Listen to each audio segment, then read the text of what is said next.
This is Niki speaking, and using the slide, I would like to give you the overview of the fourth quarter and the full year result. And this is a summary of the fourth quarter. The revenue, we have seen a 5% increase, and operating profit has increased by 50%, and OP margin is 18%. We are seeing the 2 years in a row of improvement. And this will be talked about later on. However, 株価に変動する報酬の負担があるそのものございますが、それを除くと 35% 増益になっています。で、下の方、P-GAAP の 3% 増収と P-GAAP の利益 10% 増益になっています。で、この P-GAAP 数字低く見えますけれども、So this P-GAAP numbers may look low. However, a year ago, in 2024 fourth quarter, the P-GAAP growth was extremely high as at 20%. So in that respect, this is starting from a very high level. And this is the changes from a year ago. Revenue, not much changes, but operating income, the blue line, this is the result of the fiscal year 2025. As you can see that there is a very big increase in the operating income. And as I have mentioned earlier, due to the decrease in the stock price, the stock option related cost has decreased, and which pushed up the operating profit. And thanks to the yen depreciation, excluding the impact of the currency, the P-GAAP is -4%, and as mentioned earlier, a year ago, fourth quarter, this was a very high, so that's the reason why this year it was -4%. But in Japan, the Windows 10 termination was one of the factors that happened, and which sort of made the people to refrain from making a purchase. And the P-GAAP, as you can see, this is a year ago.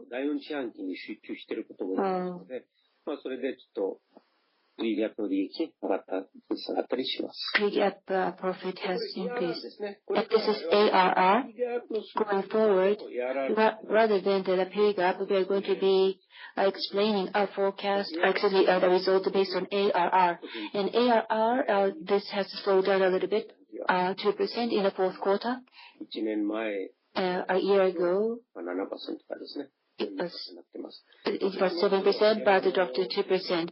But this will be explained in Eva's explanation as how we will be planning to lift this ARR up. So please wait until her explanation. And the cash flow, this is moving very stably. And the employees, not much difference, sideways mostly. And expenses, as you can see, 8.8 billion of the cloud expenses. And Vision One service has been expanding, and the cloud service is being used there, so that is the increasing cost. And this is based in US dollars, and if we translate that into Japan, there's some impact. And yellow, this is the salary and the benefit. It looks as if that it has dropped from a year ago. But the major reason is that the fourth quarter 2024, the P-GAAP growth was extremely high, and in tandem with that, this salary is included here. And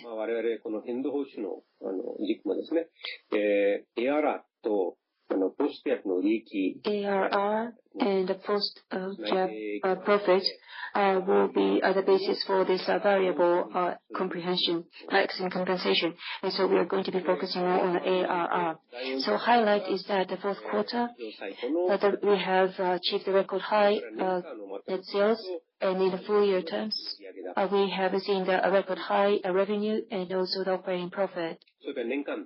And this is the full year number. Maybe you are very much interested in this dividend per share.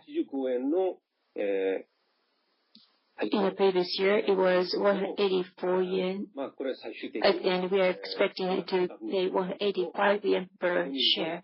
But after this general shareholders meeting in March, the final number will be determined, but we are expecting to pay out 185 yen. And this is a 2026 guidance. Yen depreciation is progressing from a year ago, and based on that, this is our guidance, 9% increase in revenue, and operating profit minus 2%. Our reason, as Eva is going to be talking about this, there are two reasons here. One is with the development of AI, the new business expansion opportunity will be there, so we are going to be spending on this business, and also the in-house startup cost. The in-house startup is growing at the moment, so at the very beginning, it will post the negative profit. So this is the factors, and we are expecting to see the 6% increase, excluding in a constant currency basis, 6% increase in revenue. 皆さん、新年おめでとう、イバです。I think before I dive into the future strategy of Trend Micro, I'd like to spend a little bit time talking about software value in the Gen AI era. Since Trend Micro is one of the large software companies that originated from Asia, of course, this affects Trend Micro a lot. Software, at the end, the value usually generated by doing three things. First, collect the data. Second, organize the data so that customer can see the data and generate business intelligence for customers. But in the Gen AI era, all three steps will be changed. First, if your data is just very standard external defined data, then certainly Gen AI can do it much better. And also, with the unstructured data that can be consumed by Gen AI, I think the traditional entering way of collecting data will be obsoleted, of course. The second step, organize the data. Of course, Gen AI will flatten all the data, break all the data silo, connect them all together, can generate and organize the intelligence much better than traditional way. And the third layer, if you are just providing the business intelligence is not anymore the most important thing because it can be generated by the AI. And therefore, I think in the future, the value of a software company really defined by all these three things. First, the data you are collecting must be specifically about the customer, fit into the customer's special environment and special need, such as for Trend Micro security data. We need to have the sensor and collect all the desktop telemetry, server telemetry, network telemetry. All of these are specially about the customer's special data. Those internal data collection is most important. And secondly, you need to organize it so that the customer can easily access it with natural language or natural interface. The customer can understand their own data better. And lastly, the most important part is your data, your information is support for the customer to make the best decision. And best decision is different from each of the customer. It's not necessarily there's a universal best decision for all the customer. And therefore, the value of the software is specialized in customers' data collection, data organization, and specialized in helping customers to make the best decision for themselves. And that is the value of the future. As you know, Trend Micro, as a cybersecurity company, we actually has been moving to AI security. AI as our platform to develop the best business support decision for cybersecurity. And that the fundamental of that, as you can see in this page, this is, we call it the digital twin for cybersecurity. Customers, all the sensor, collecting all those cybersecurity related specific data for the customer, organizing into can be simulated into a customer's information flow, digital twin, and customer therefore imagine that when they need to do pen test, they need to know their cybersecurity exposure, then they can use this digital twin to simulate the attack and seeing what is the real response on the digital twin, how their cybersecurity posture is, and therefore can proactively provide the best security for their real environment that kept on changing. And those cybersecurity decision, best decision for finance sector or for manufacturing sector are quite different. And therefore, we believe cybersecurity is going to be dominant and very important software value that is going to be exist and even more important in the Gen AI area. So that's our view of cybersecurity software value in the Gen AI area. Now, I'd like to take a little bit time to talk about more of Trend Micro. Since Trend Micro last year, we already see that need for specialized in different areas to create that specialized customer cybersecurity decision support. That's why we reorganize our company into enterprise segment that is Trend AI, that specialized in enterprise cybersecurity. Trend Life will be specialized in consumer and so forth business. And then we also have Big One, which is specialized in the physical AI security. And lastly, we also work with Winstrom to establish a new company called Magna AI that will help customers to establish their AI operation securely and more starting to rewrite their AI application. So I'd like to go into this financial report by all these three areas that we are focusing on. So first of all, Trend AI, I believe that enterprise business, as I say, our competitive edge is that we can use digital twin for cybersecurity to personalize or customize for the customer environment. And then we use our specialized cybersecurity intelligence to create the Cybertron SLM specialized language model.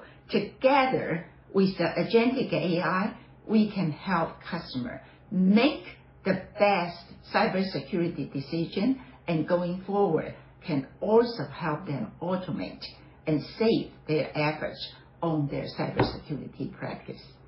So for Trend Micro, I would say we take not only we redesign our product platform, but also we are reorganizing our GTM, go-to-market strategy.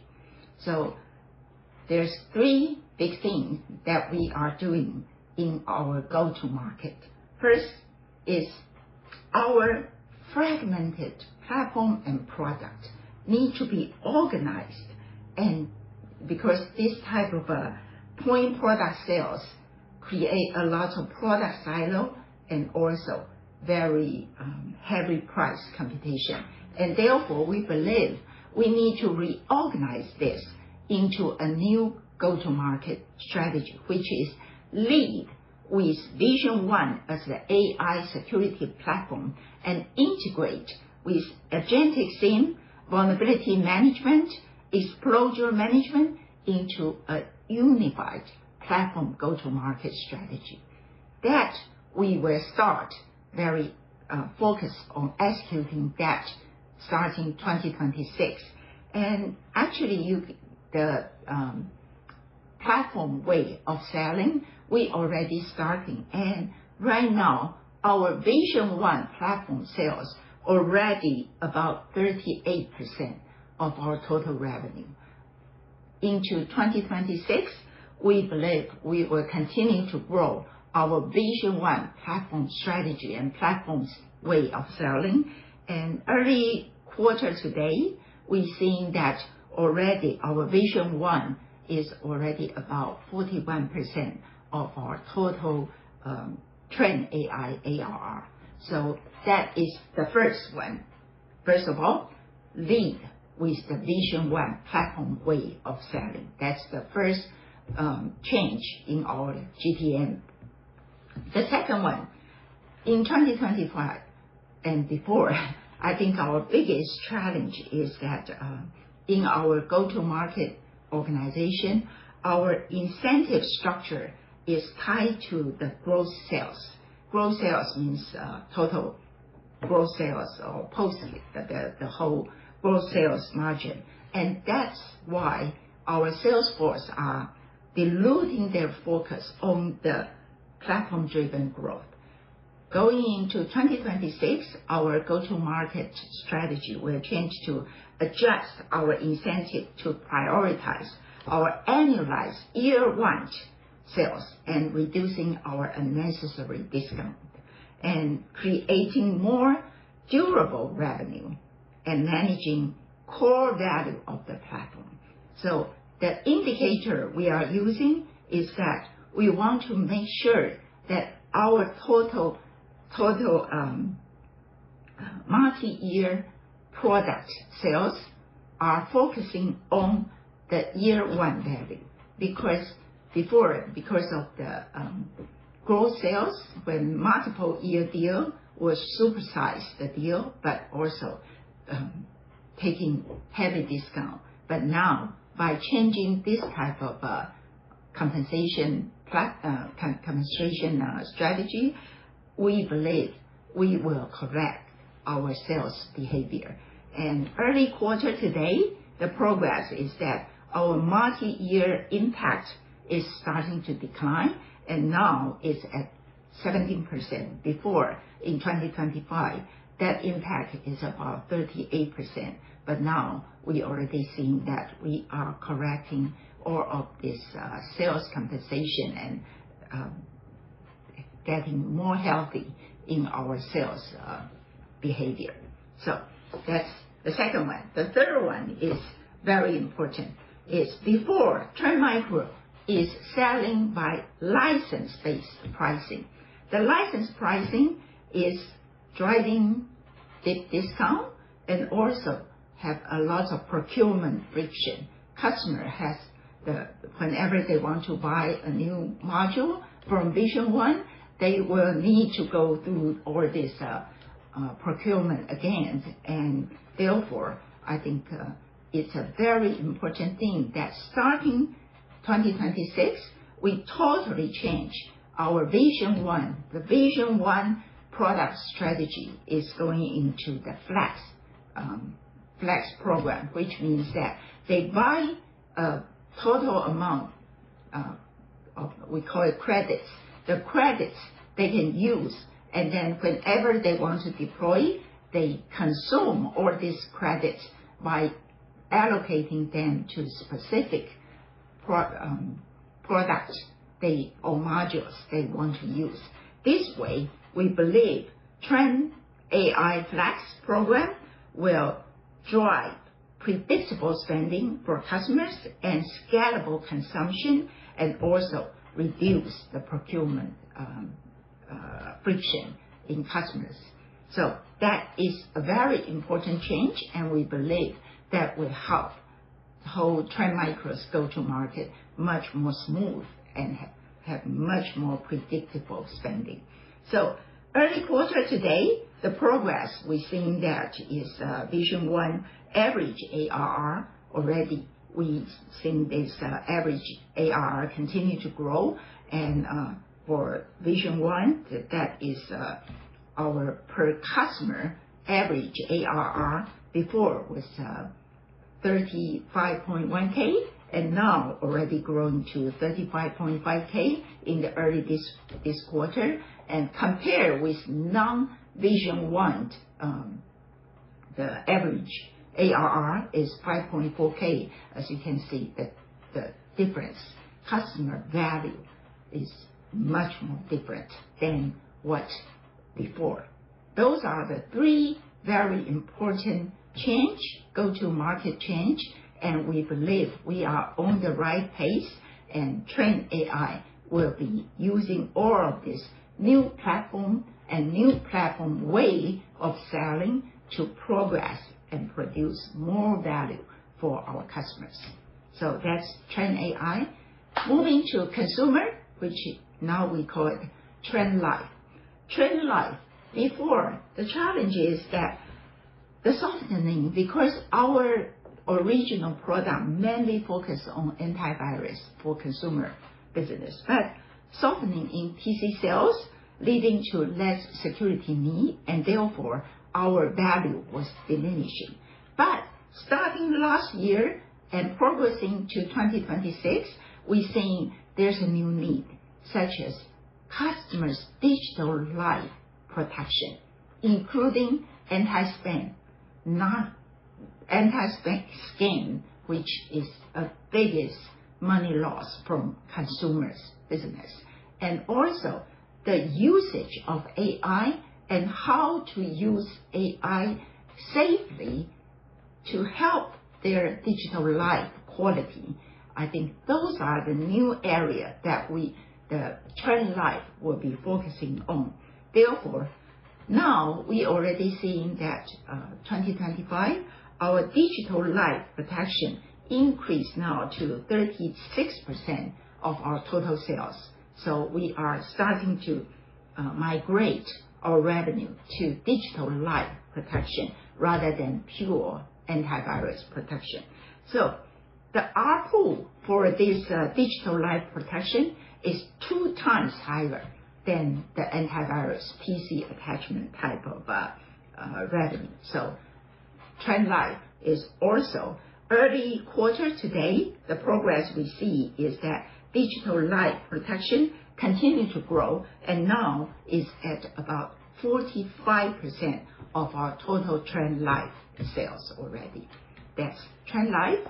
Another Trend Life go-to-market, a very important thing is that we are moving on to more of the customer. We try to manage the customer trend and reduce the trend by focusing on digital life protection and increase auto-renew opt-in.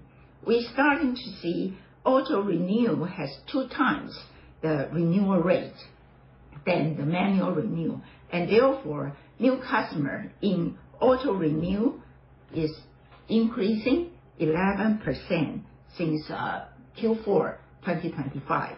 So early quarter today, also renewal rate also improving, and it's now sitting at 73% of the renewal rate. So on Trend Life, I think all this auto renewal opt-in and also the digital life protection value is going to make Trend Life revenue continue to grow. Now move to our newest, the newest startup, I would call the one that we cooperate with Wingstrom and with utilizing a lot of NVIDIA's technology. We established a company called Magna AI. Magna AI is focusing on help countries, government, big enterprise globally, when they want to establish the AI application, and we help them to establish all this AI application, AI infrastructure safely, securely.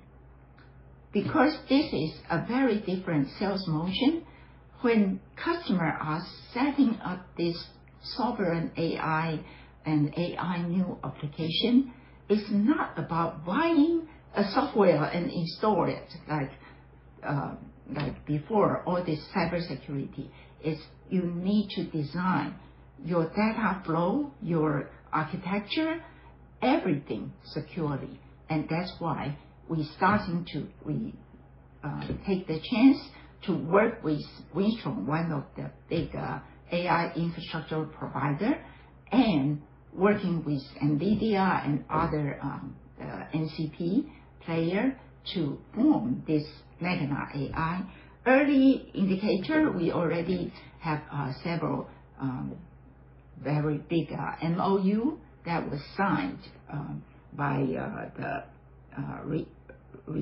at Riyadh and at Malaysia, and also we are working in Taiwan, a lot of this type of big deal. So those are the big initiative, but Trend Micro is using this chance to make sure that we can provide secure AI infrastructure and secure AI application for our customer. That's Magna AI. And big one is established 3 years ago, and now it's focusing on not just the vehicle security, but also all the robots or all the physical AI cybersecurity. We in 2023 to 2025, the problem solution bit is the major focus, but in 2026, big one is going to get into growth and expansion. So we already seeing we have the secure robotic solution, and working with all this vehicle company and also the robotic company to provide the embedded cybersecurity into all of this new AI robots and AI driven car vehicles. That's big one. So overall, these are Trend Micro that we are working on.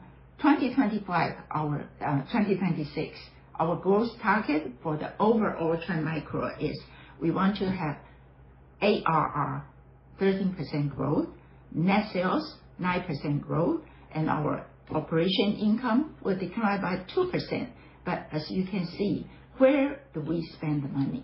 First, in Trend AI, because we believe this transition and this is a great growth area, and therefore we spend more time, more money onto Trend AI enterprise sales.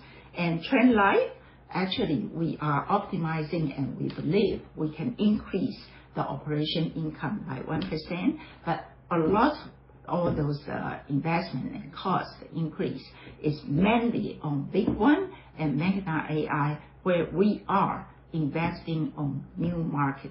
And that's why in 2026, we believe Trend Micro is going into the growth, and we will deliver the best cybersecurity value for our overall different type of enterprise, consumer, and the new AI infrastructure, sovereign AI, and robotic AI, all those cybersecurity coverage for all our customers. So looking forward to a good year in 2026. Thank you. Hi everyone, my name is Kevin Simser and I'm the Chief Operating Officer for Trend Micro. I'm here to give you an update on our Q4 and full year 2025 business performance. If you've been following us at all in the media, you'll have seen a number of announcements with a common theme of all things AI. Whether that's us partnering with NVIDIA in order to introduce new safeguards, guardrails to protect those next generation AI factories, or whether it's Trend leveraging AI in order to incorporate new capabilities into our platform to protect customers, enterprises from threat actors. 2025 business performance. Actually, we are quite pleased with the performance of the business as a whole. Net sales totally across the company up 5% for the quarter. That's 1% for the year, while improving the overall operating margin to finish the year at 21%. The growth in the business certainly came from the enterprise part of the business. Net sales up 8% for Q4. That's 4% for the year. And that is all on the back of customers adopting this Vision One platform. In the consumer business, you're well aware of the issues that we faced early on in the year as a result of the bankruptcy of our e-commerce provider, Digital River. We're pleased to say that we've worked our way through that now, and we're poised to actually start to see that business back to growing in 2026. But during that period, we stayed very focused in on beyond device protection and continued to drive that expanded addressable market that we've been going after in our consumer business. From a total company recurring revenue standpoint, we sit at a very healthy $1.7 billion. That's up 1% year over year. Of course, that growth came from both large and small enterprise. Speaking of enterprise, this is the flagship platform that we're leading with. A single AI security platform, the most comprehensive, unified platform on the planet.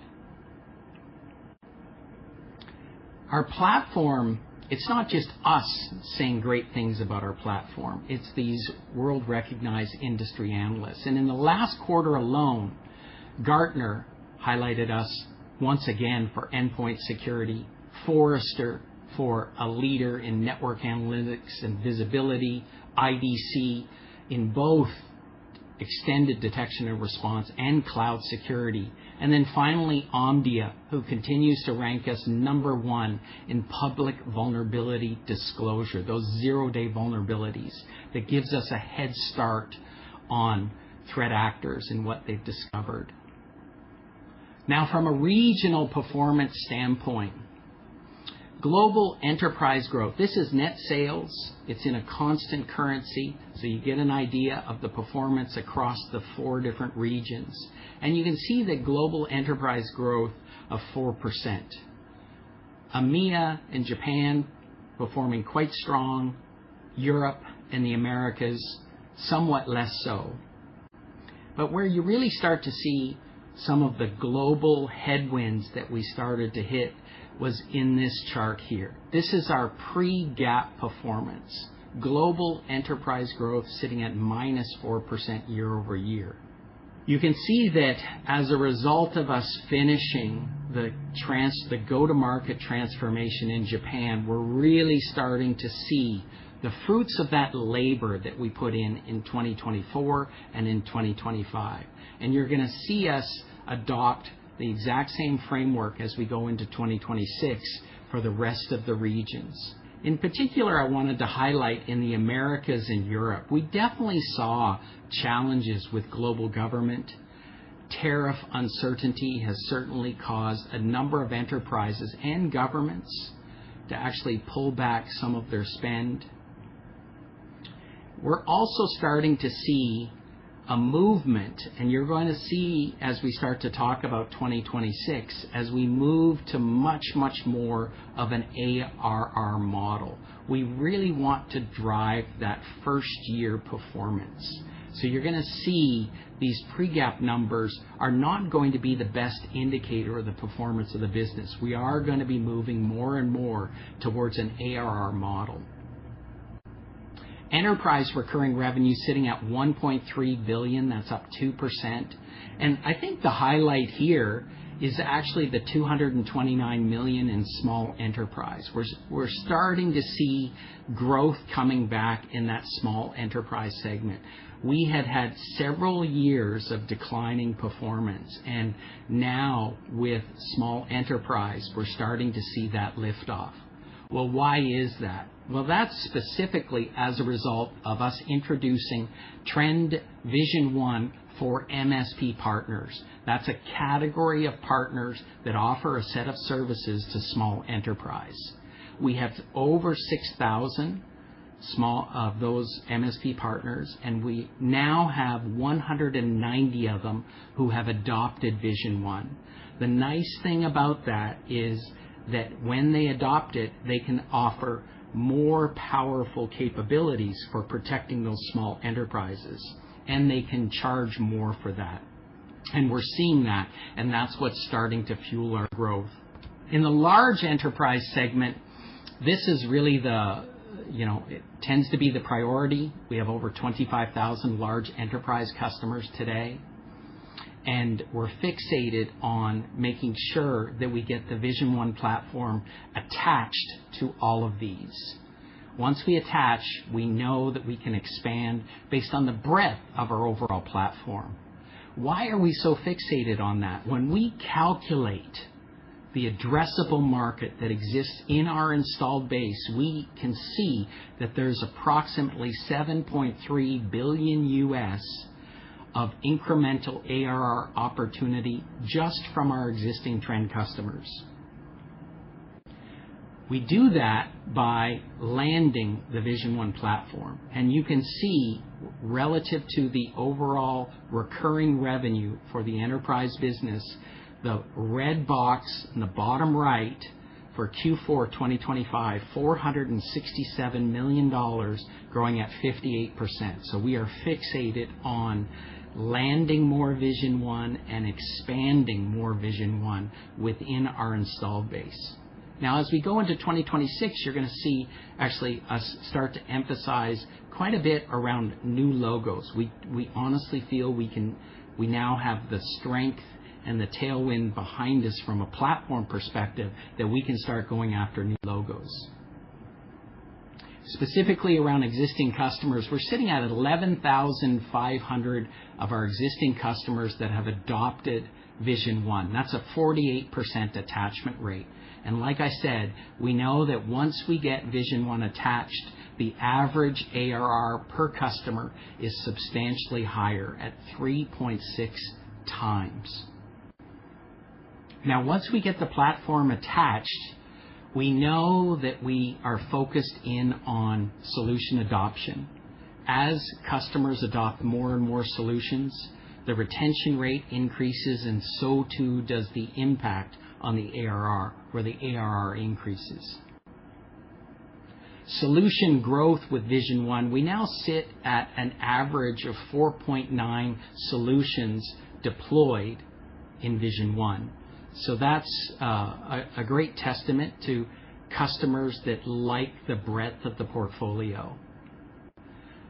We know there's one solution in particular, this cyber risk exposure management, that's sitting at 4,700 customers today, that once this solution is deployed, this solution actually allows an enterprise or a government to get a complete visibility across their enterprise and find out where the exposures are and where compensating controls are needed. When this solution is deployed, we know that we can get even more of our platform adopted at 6.3 average solutions per customer. So this is definitely a priority to get deployed.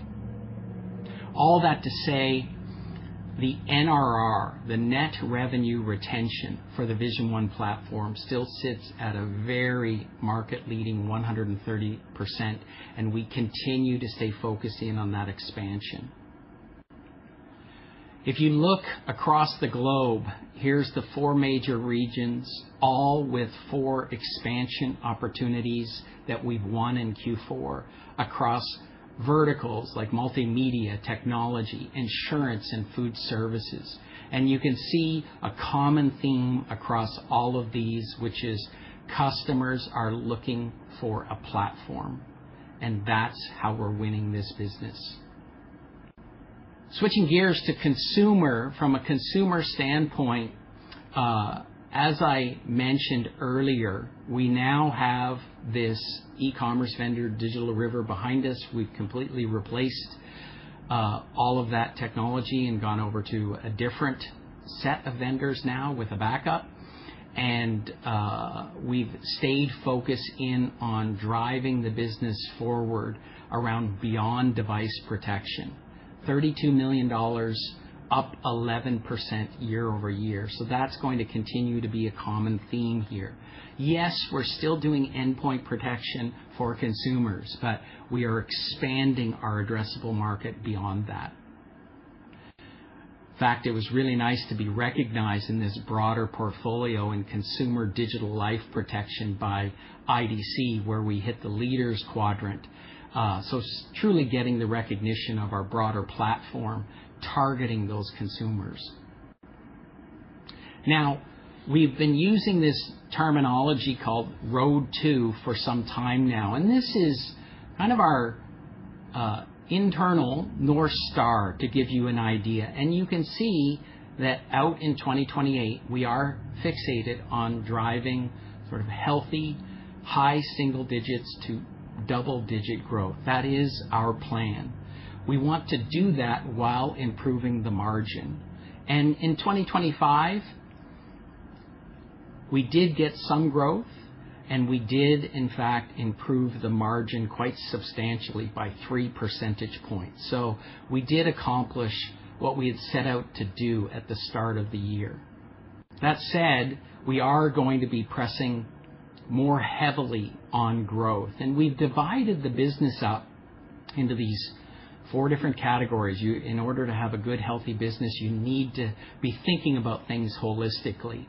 So we've got things in a hyper-growth category with 2 companies that we are incubating, one around automotive and robotic security and the other around IT consulting and systems integration. And we see those as hyper-growth. Small, require investment right now, but those definitely are areas for hyper-growth. Trend AI, that is our enterprise business. We are fixated on a compounded annual growth rate of around 8%. And then in the median growth category, Trend Life, our consumer business, up 5%, sort of healthy single digits. But like any healthy business, you also need to be exiting things, and we will be exiting our legacy SaaS offerings. And that is what is creating some of the downward pressure on our overall performance. However, if we look at 2026 growth targets, now this is our internal management P&L, just to give you some insight across these different areas.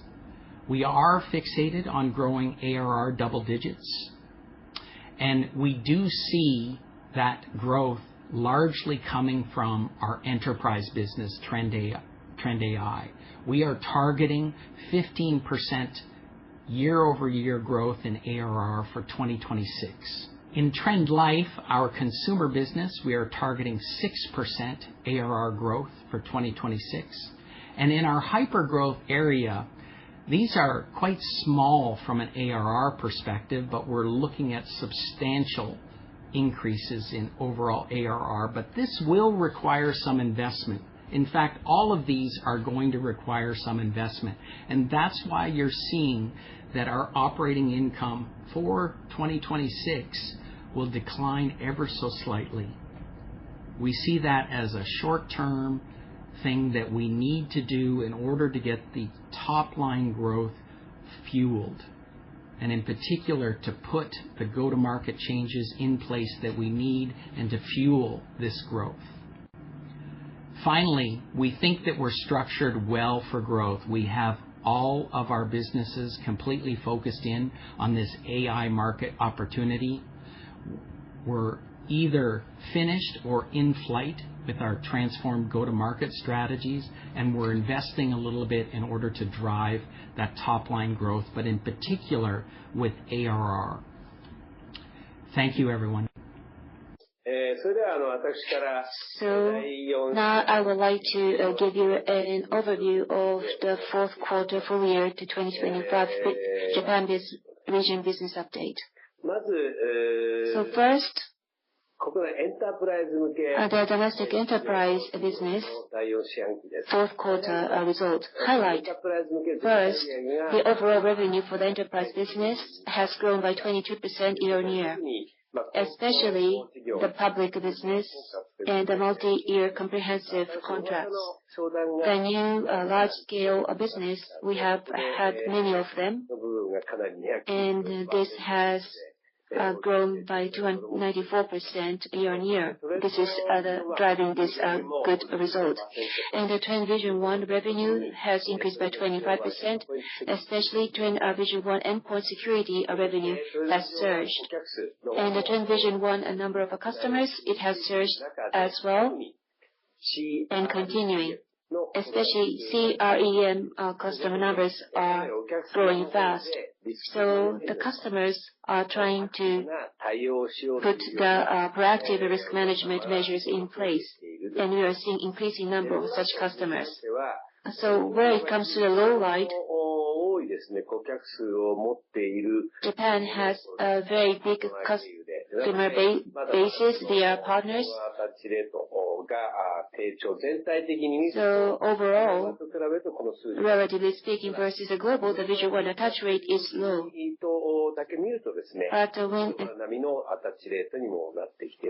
But just focusing on where the global is focusing, it is almost on par with the global. And next is the domestic SME business. The revenue has grown by 16% year-on-year, especially the UTM solution sales has increased rapidly. The number of customers, every quarter, it is growing. So it's growing constantly. And the SaaS-type endpoint security customer numbers are growing steadily as well. But on the other hand, as was being talked about, this managed service provider partner, the ARR result via the managed service provider partners are growing as well. And the low light, we are covering quite a wide range of the market in Japan. So the partners around the nation, their sales with the small-sized businesses has been decreasing from the past. And for the full year, I hope that you would take a look at this at a leisure time. And for the next fiscal year, everyone already has touched upon this, so I'm going to skip this as well. And 2025 fourth quarter progress of the consumer business. Highlight is the beyond device security sales ratio has increased to 35%. And the faster download, it's not growing robustly, but on a quarter-on-quarter basis, we have seen 85 to 86,000 downloads, so the number is growing. So as I have been saying, the issue is how we can upgrade them to the full fee services. And in the global, there is a mention about the third party's evaluation of the global basis. But here in Japan, we've been assessed that we have this strength of providing security technology in both enterprise and consumers. And also at the same time, the UK's fraud prevention service, CIFAS, we have started collaborating with them. And they have this mobile app called Just Me, and we have started to provide our functionalities there. And at least in quarter 4, we were able to complete covering the 47 prefectures. We have been expanding the collaboration with the police agencies, and now we are collaborating with all the 47 prefectural police authorities, and of which 17 the fraud prevention enlightenment promotion. On its leaflet, our vendor names are mentioned there. So, in other words, if the company or the people are thinking of doing something, they are sort of putting our names as a recommendation, and they are sort of promoting to download our products. And our regional governments, we partner with 12 municipalities. And for their citizens, the fraud buster is being recommended to those citizens as well. And in a new initiative, we are currently trying to solicitate the monitors, but together with the Japan Post, we are participating as the anti-scam specific companies in this new post office visit service for seniors. And for the low light, Docomo and other mobile carriers, they have started to promote their own security products. So sometimes they are they are competing directly with our products, but by demonstrating our value add, per customers' spend has been increasing. And this is the full year, so I'm going to skip this. And this is the IDC MarketScape evaluation. We are selected as a leader in 4 areas. So we are the only company in the world that has a security technology for both consumers and enterprises. So this ends my presentation. Thank you.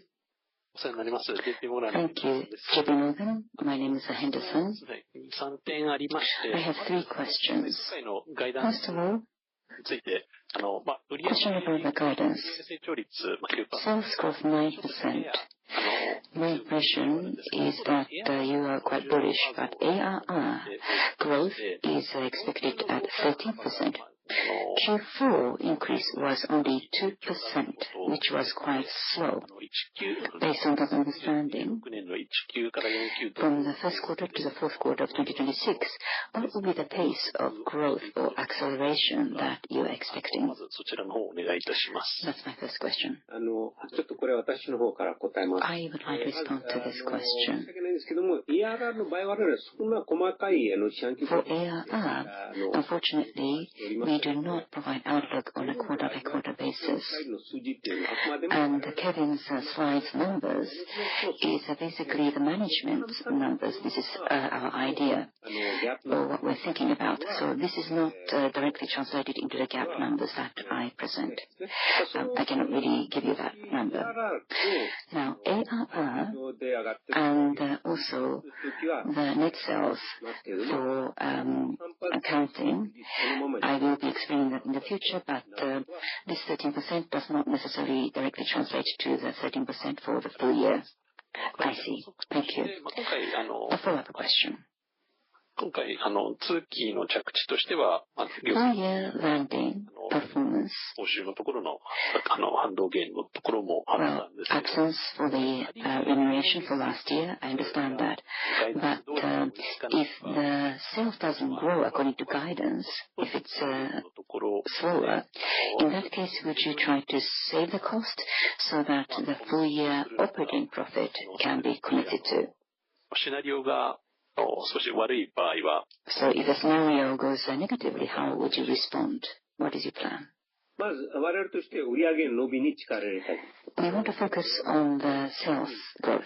As Eva has explained, we have many opportunities in front of us, so we will be taking some risks. And OPM improvement, we have been making efforts in the last 2 years, and this year we want to prioritize sales growth.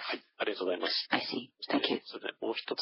And one last question. Well, it's not really a question, but more like a proposal or advice. Now, IT shares have been sold off because of AI concerns. And in next year, PR 20 times or less. In that case, if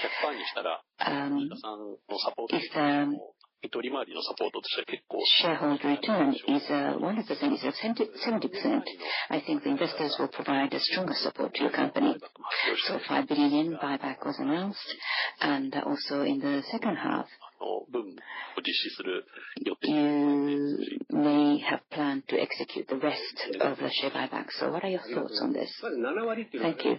70%, this is a payout ratio, and 100% of the interest is returned to the shareholders. We have already declared that. We didn't have time today, but my presentation material actually includes information about 100% return.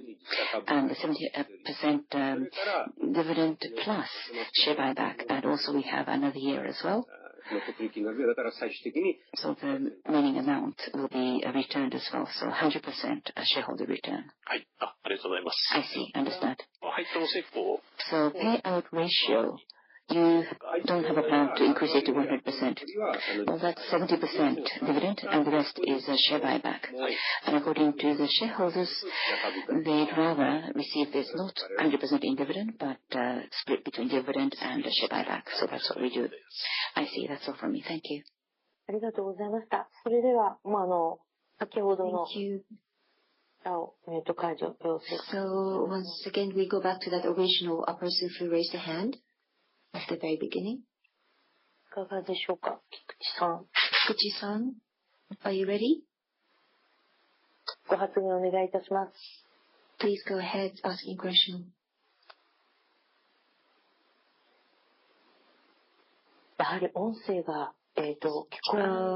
Seems like we are not getting Kikuchi-san's voice. Can everyone else hear Kikuchi-san's voice? Maybe not. So Kikuchi-san, you may have some problem with the PC. But is it possible for Kikuchi-san to send a question in text? It seems like he or she is going to exit from this meeting once and then coming back. So shall we wait? Yes, here is Kikuchi-san. So I am unmuting Kikuchi-san. This is Kikuchi speaking. Can you hear me? Yes, now I can hear this time. Thank you very much. So pre-GAAP ARR, I have a question in this area, and I have two extra questions. The fourth quarter pre-GAAP last year was very good, so I was expecting to see the somewhat tough number in the fourth quarter. But at the end of the day, it was better than expected. So fourth quarter YoY 2% increase, but last year I think this was declining quarter on quarter.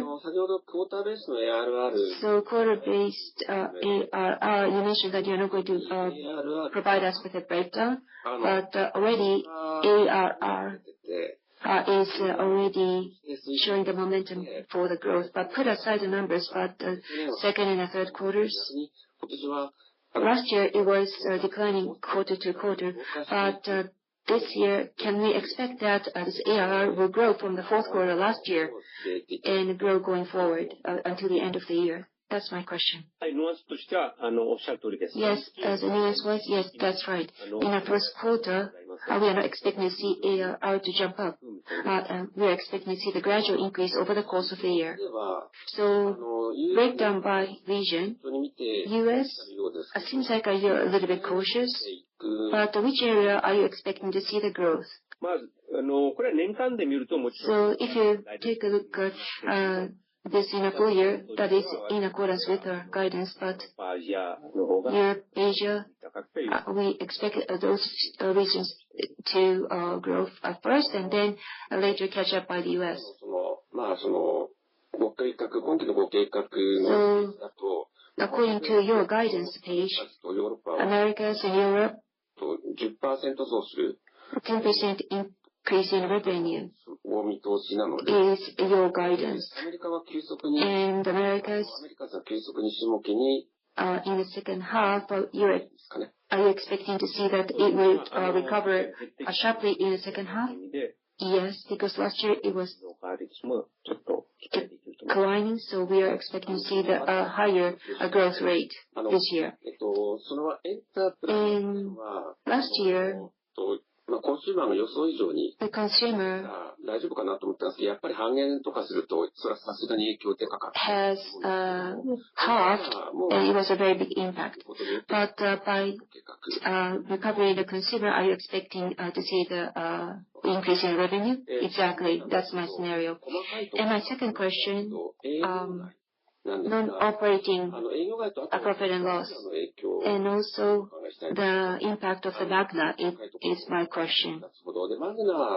So Magna, it will start with loss, but how much of the loss are you expecting? And also for the non-operating, Magna is not relevant, but non-operating items, there was the loss from the currency, and there is a plus in the recurring profit.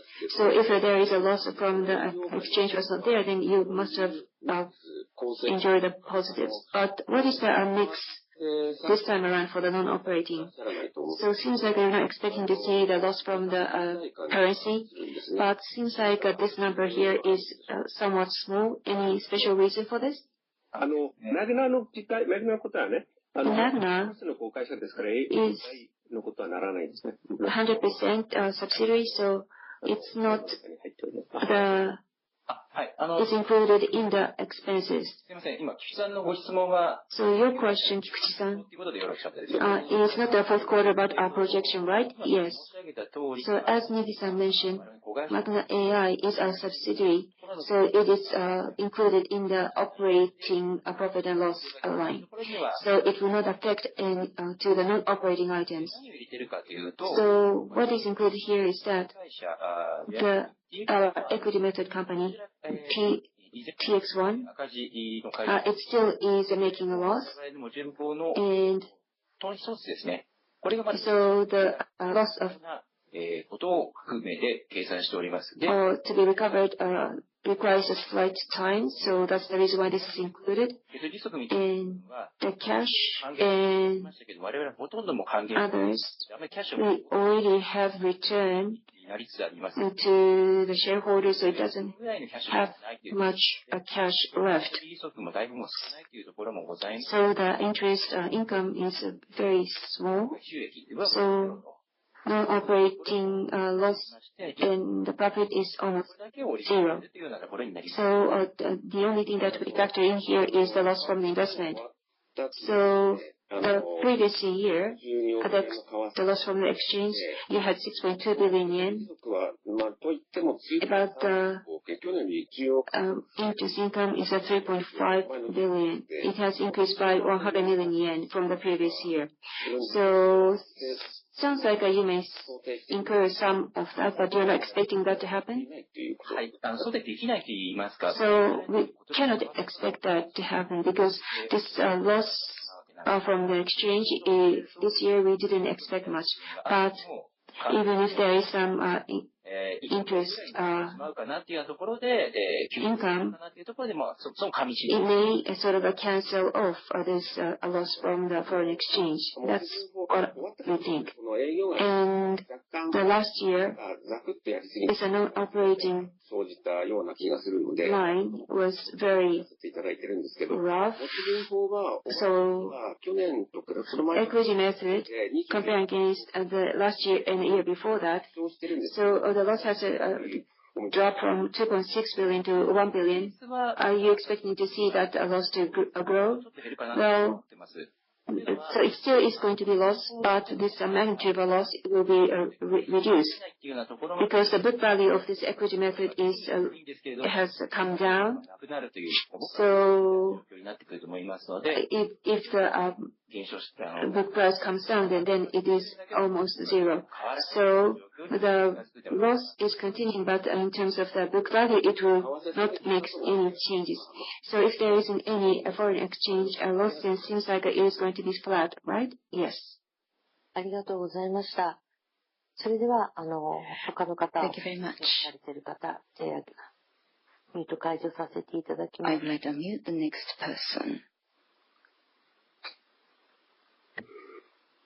はい、大和証券の上野ですが、音声は。This is Ueno, Daiwa Securities. Can you hear me? Yes, we can. 前の方のそのご提言ではないのですが、私正直。Going back to the proposal made earlier. 無駄だと思ってまして。Well, short-term share buyback, I think, is a waste.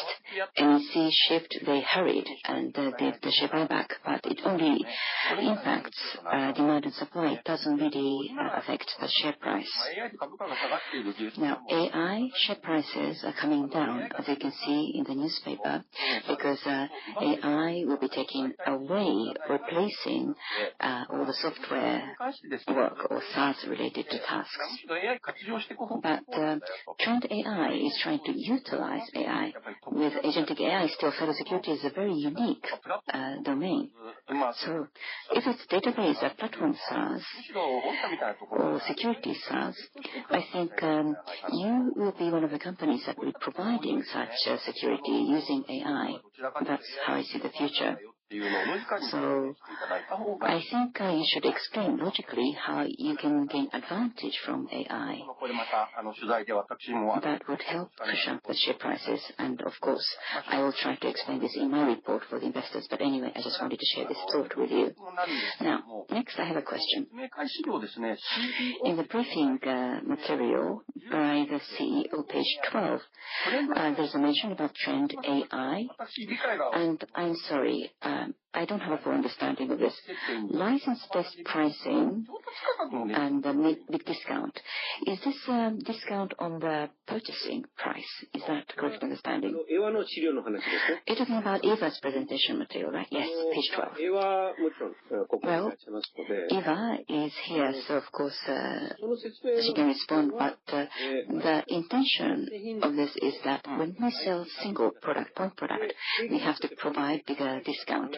And salespeople are only focused on increasing sales, and single point product, multiple year contract has the highest discount rate. But if we try to sell in a different way, we can apply a different perspective. If we try to sell multiple products to one customer, we try to discount too much. I see. So sales approach. There's going to be a volume discount if point products are sold in large volume. Yes, that's correct.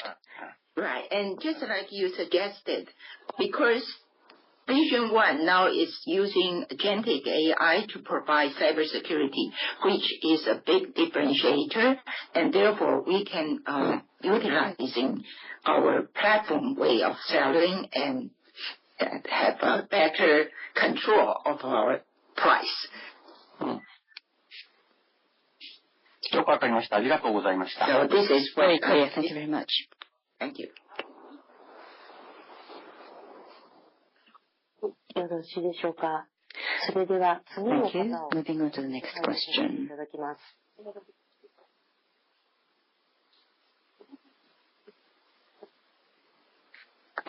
はい、お願いいたします。DS アセット渡辺です。聞こえてますでしょうか。 This is Watanabe speaking. ちょっと従業員の絡みのところで教えてください。ですね。I have a question about employees. 400 people were going to be hired for the year that just concluded, but there is a slight decrease.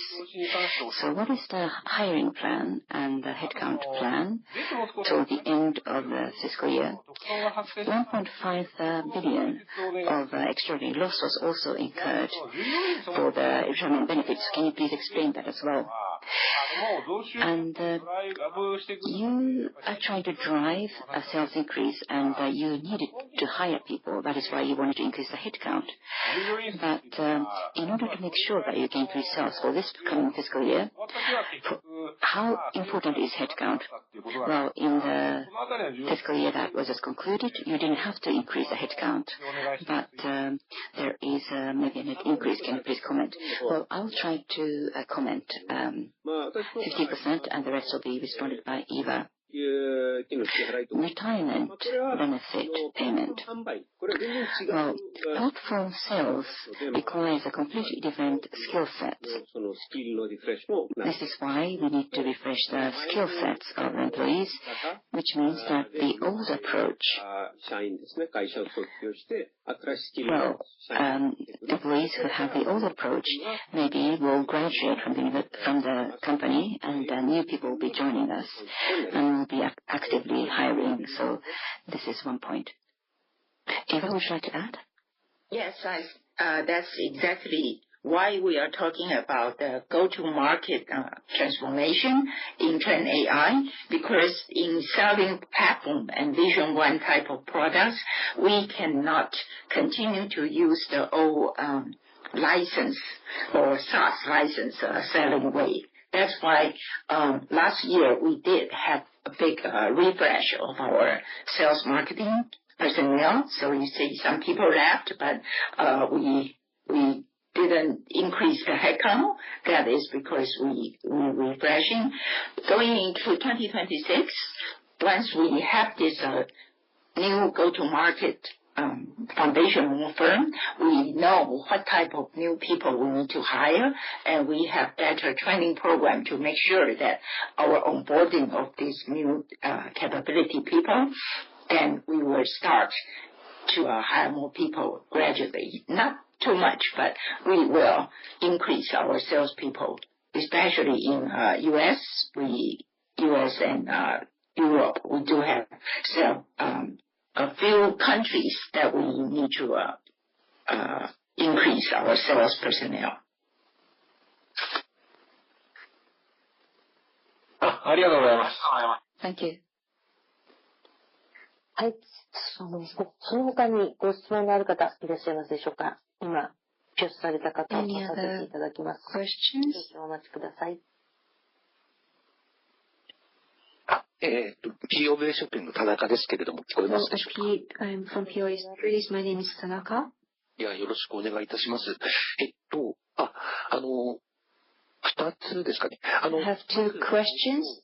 So the first one is that this fiscal year's guidance on operating expenses. You are expecting to see about 27 billion yen increase. What are the items that you are expecting to increase and decrease? Can you give me the other specific items? 営業費用です。So operating expenses. 費用で、差し引きすると2450億で、増加分。So it is a 期比で269億。245.1 billion yen. 例えば、クラウド費用が And cloud, how much of the cloud are you expecting to have? And the stock option expenses, if you have any assumption, I would like to know that. And about the variable compensation, you are basing yourselves the pre-GAAP operating profit, but you mentioned that you're going to be changing it to ARR. Then the 13% increase ARR, I know this is internal number. And if this is a gradual increase, and then I'm expecting that the personnel costs may come down as well. So can you give me the ideas? What are the operating expenses? Habara-san, do we disclose any of such items? So as you can see here, this time we are expecting to see the decrease in our profit. And so cost side, we tend to describe in detail than usual. So what Tanaka-san mentioned, actually, to address Tanaka-san's question, we are not planning to give you the item details. So we would like to see the increase in the sales personnel. So R&D as well as sales and marketing department, we are expecting to see the increase in number of headcounts and the personnel costs. And the Trend AI and Trend Life, the former enterprise and the consumer business, we have done the rebranding and starting from this year. So the including the rebranding expense, that's marketing cost, and also to acquire more of the regional customers. This is on the enterprise business side. So to do so, we are planning to do various events and to do the activities to acquire the the companies. So the marketing costs will increase there as well. So the personal cost and the marketing costs are the major ticket items. And there might be some increase and decrease in the smaller items, but those are the two major items. Understood. Thank you. I think we do disclose that in our new startup, like Magna AI, we just started, and therefore we will hire both R&D, sales, and marketing people. So those are the increased cost included in this forecast. ありがとうございます。もし可能であれば、今後そういった新たにIf possible, when you have a new startup company like this, we would like to know its performance. So if you could show us numerically how much it's grown, that's going to be very helpful for us. Thank you very much. Thank you. Moving on to the next question. I'm muting the microphone. This is Hori, Mizuho Securities. Thank you. I have two simple questions. One, about your thinking for share buyback. There was no announcement in the first half, last year, until November, there was no announcement. And I think you mentioned that increasing cash repatriation from subsidiaries, you don't really know until the midpoint has passed. So share buyback announcements tend to happen during the second half. Well, that was my understanding anyway, my interpretation. But you have announced 5 billion of share buyback. Now, maybe your concept has changed. Maybe you have a better idea about the cash position, and you don't have to wait for the midpoint for fiscal year. And in the press release, there's no mention about the share price, but maybe the share price is low, and you can do 5 billion right now, and that is why you're doing this. I just want to understand whether your policy has changed. The policy has not changed. But the 5 billion yen, considering how much profit we can see for the fiscal year, this is doable. And also thinking about the current market environment, we will be excluded from the MSCI index, and also software companies impacted by AI. There are some uncertainties in the market. So for now, as a shareholder return, we can do this share buyback. We heard Kono-san's opinion today, but we believe that this is an appropriate timing to do share buyback.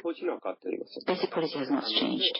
100% return, and also to what extent can we do this? So we try to split it into two. We don't necessarily split into two. That's not part of the policy. I see. Second question is about legacy SaaS unwinding. And once that's completed, what about the new acquisition? What is the current status, progress? And when can we see the momentum really change?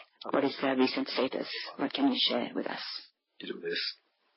Kevin, do you have any comments on that? On that part, in my presentation, I already disclosed, talking about this indicator of the non-Vision 1 sales as the percentage, and the Vision 1 sales as the percentage, and it's at the end of Q4 last year, it was sitting at Vision 1 was sitting at 38%, but up until now, it's progressing to 41% of the ARR contributed by Trend Vision 1. And we will continue to monitor this, and this is the indicator that we will be announcing and tracking.